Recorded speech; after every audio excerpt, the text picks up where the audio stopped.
샬롬, 하나님과 동행하는 새벽기도회 달라스 임마누엘 교회 권성철 목사입니다. 오늘도 하나님과 동행하며 풍성함을 누리시는 저와 여러분 되시길 주님의 이름으로 축복합니다. 오늘 말씀은 누가복음 20장 1절에서 8절까지의 말씀입니다. 하루는 예수께서 성전에서 백성을 가르치시며 복음을 전하실새 대제사장들과 서기관들이 장로들과 함께 가까이 와서 말하여 이르되 당신이 무슨 권위로 이런 일을 하는지 이 권위를 준 이가 누구인지 우리에게 말하라. 대답하여 이르시되 나도 한 말을 너에게 물으리니 내게 말하라. 요한의 세례가 하늘로부터냐 사람으로부터냐? 그들이 서로 의논하여 이르되 만일 하늘로부터라 하면 어찌하여 그를 믿지 아니하였느냐 할 것이요 만일 사람으로부터라 하면 백성이 요한을 선지자로 인정하니 그들이 다 우리를 돌로 칠 것이라 하고 대답하되 어디로부터인지 알지 못하노라 하니 예수께서 이르시되 나도 무슨 권위로 이런 일을 하는지 너에게 이르지 아니하리라 하시니라. 아멘.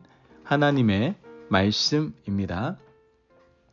여러분, 인간은요 누구나 어린 시절을 거쳐서 성인이 됩니다. 여러분 중에 어린아이일 때부터 지금까지 한 번도 나는 주변 사람과 싸운 적이 없다라고 하는 분 계십니까? 아마 가족하고도 이미 벌써 많이 싸우지 않았습니까? 뿐만 아니라 주위에 있는 친구들, 친척들, 주변 사람들과 크고 작은 분쟁을 하고 싸우고 우리는 살아왔을 겁니다. 어린 시절에는 그냥 감정 싸움을 많이 하잖아요. 억울하고 주먹으로 때리고 코피 나고 울고 이런 싸움 많이 하는데 우리가 좀 자라서 성인이 되면 각각 자신의 논리를 펼쳐서 말싸움을 하게 되는 것을 보게 됩니다.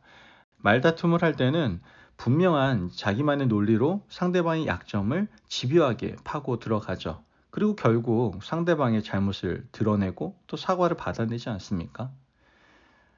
그런데 여기서 우리가 참 궁금한 것은요. 예수님도 과연 우리와 같이 말다툼을 하셨을까라는 것이죠. 오늘 본문에는 논쟁하는 예수님이 나오십니다. 예수님의 논쟁은 인간이 하고 있는 그러한 논쟁과는 차원이 다른 논쟁을 하고 있는 것을 우리는 보게 됩니다. 오늘 이 말씀을 통해서 예수님은 어떤 식으로 논쟁을 하셨는지, 예수님의 논쟁을 통해서 우리는 무엇을 배울 수 있는지 한번 살펴보려고 합니다. 오늘 말씀을 보면 대제사장들과 서기관들, 장로들이 예수님을 찾아와서 시비를 겁니다. 예수님께서는 성전에서 많은 사람들에게 하나님 나라의 복음을 가르치고 계셨죠. 그런데 그들이 주님께 나와서 시비를 걸고 있는 겁니다. 2절 말씀을 보면 말하 이르되 당신이 무슨 권위로 이런 일을 하는지 이 권위를 준 이가 누구인지 우리에게 말하라. 지금 이들은 예수님의 권위를 문제 삼고 있는 겁니다. 이런 일이라고 하는 것은 성전에서 사람들을 가르치는 복음 전파 사역을 가리켜 말하는 것이겠죠. 사실 이것은요 책 잡힐 일도 아니었습니다. 왜냐하면 당시 성전에서 랍비들 또는 말씀을 잘하는 제사장이 하나님 말씀을 읽어줍니다. 그 말씀을 듣고 은혜를 받은 사람들이 일어나서 저마다 받은 은혜를 나눕니다. 예수님도 그 가운데 한 분이셨던 거예요. 예수님의 나눔 자체가 이미 가르침이었기 때문에 많은 사람들은 주님에게 다음 시간에도 좀 와서 말씀을 전해달라고 부탁했던 것이죠. 그런데 예수님의 이 말씀이요.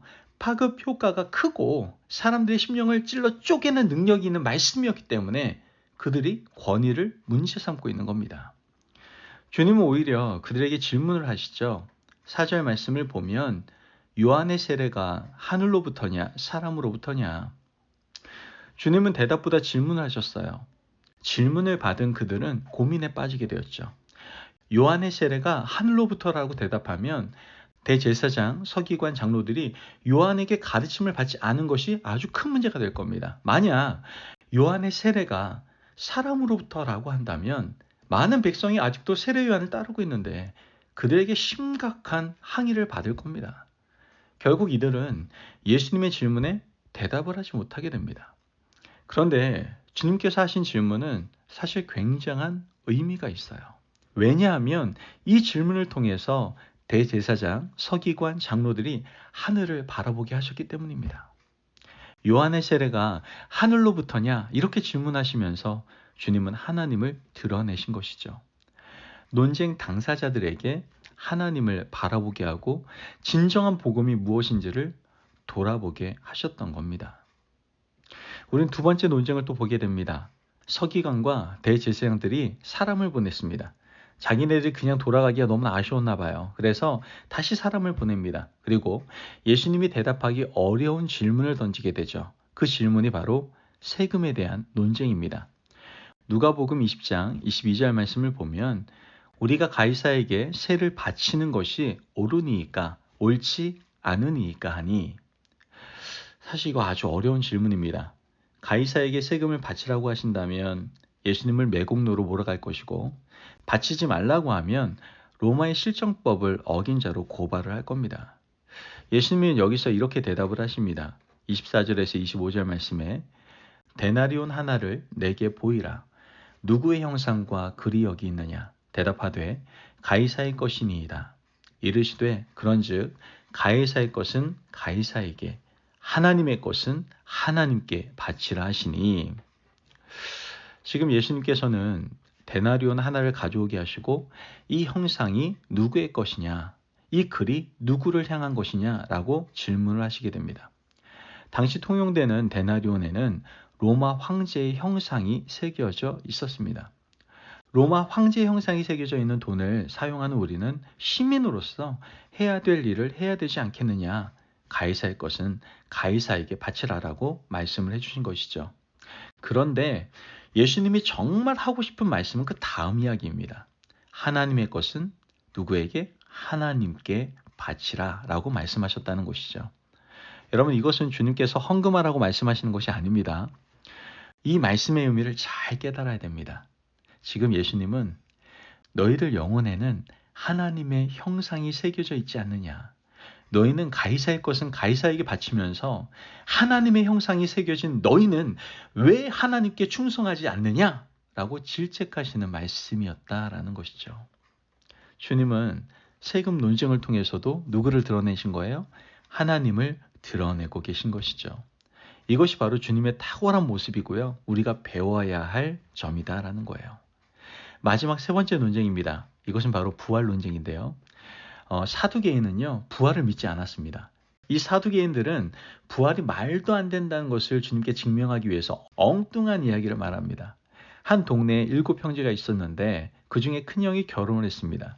그러나 후사가 없이 세상을 떠나게 되고, 유대인들의 법에 의하여 둘째가 형수를 취해서 후사를 낳아야 됩니다. 둘째도 형수와 결혼했지만 역시 세상을 떠나게 되고, 셋째도 넷째도 순서대로 7 형제가 모두 그 여인을 취했지만 아무도 후사 없이 세상을 떠나게 됐습니다. 만약 당신이 말하는 부활이 있다면 부활의 때에 이 여자는 누구의 아내가 되어야 합니까? 이런 말도 안 되는 질문을 예수님께 하게 됩니다. 예수님은 이 질문을 받으시고 진지하게 대답을 해주십니다. 너희가 부활도 하나님의 나라도 오해한 것이다.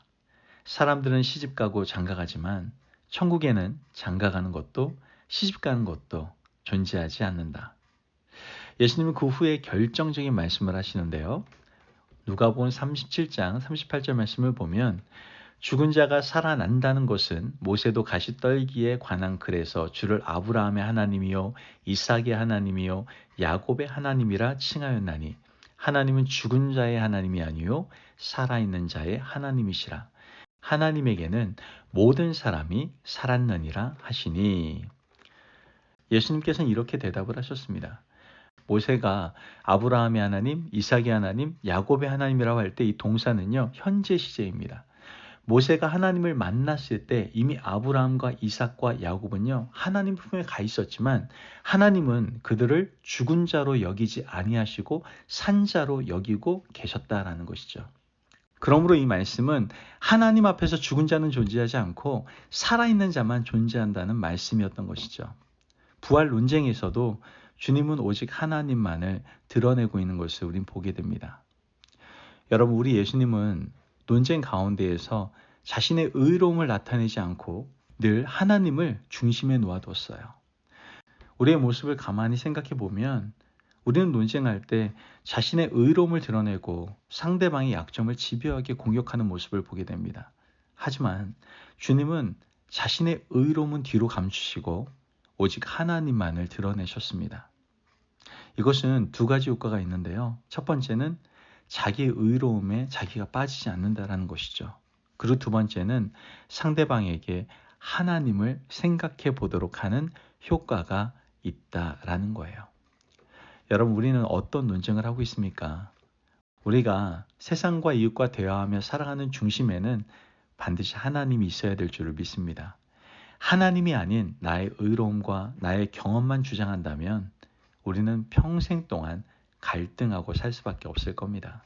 하지만 우리가 살아가는 중심에 하나님을 놓고 생각한다면 우리는 다투지 않고 늘 낮아진 모습 가운데 타인의 말을 들어주며 오직 하나님만을 드러내는 사람이 될 겁니다. 그러므로 오늘 하루도 대화를 통하여 하나님만을 드러내시기를 바랍니다. 이를 위해서 늘 하나님을 중심에 두고 오늘도 힘써 살아가시는 저와 여러분이 되시길 주님의 이름으로 축복합니다. 아멘. 기도하겠습니다. 사랑이 많으신 아버지 하나님 감사합니다. 오늘도 우리에게 귀한 말씀의 은혜 허락하심을 감사합니다. 하나님, 말씀을 통해서 주님의 지혜로운 논쟁을 배우게 됩니다. 우리가 대화를 통해서 자신을 드러내는 것이 아니라 오직 하나님만을 드러내는 아름다운 대화를 할 수 있도록 주님 축복하여 주옵소서. 이를 위하여 하나님을 늘 우리의 중심에 두고 살아가기에 힘쓰고 애쓰는 저희들의 삶이 되게 하여 주옵소서. 감사하며 예수님의 이름으로 기도합니다. 아멘. 오늘도 하나님과 동행하며 풍성함을 누리시는 저와 여러분이 되시길 주님의 이름으로 축복합니다. 여러분, 우리는 수많은 사람들과 대화를 하게 될 겁니다. 그 대화 속에서 오직 하나님만을 드러내시기를 바랍니다. 이와 같은 삶을 살려면 언제나 우리가 하나님을 중심에 두는 믿음의 삶이 우리에게 있어야 될 줄을 믿습니다. 말씀 안에 승리하십시오.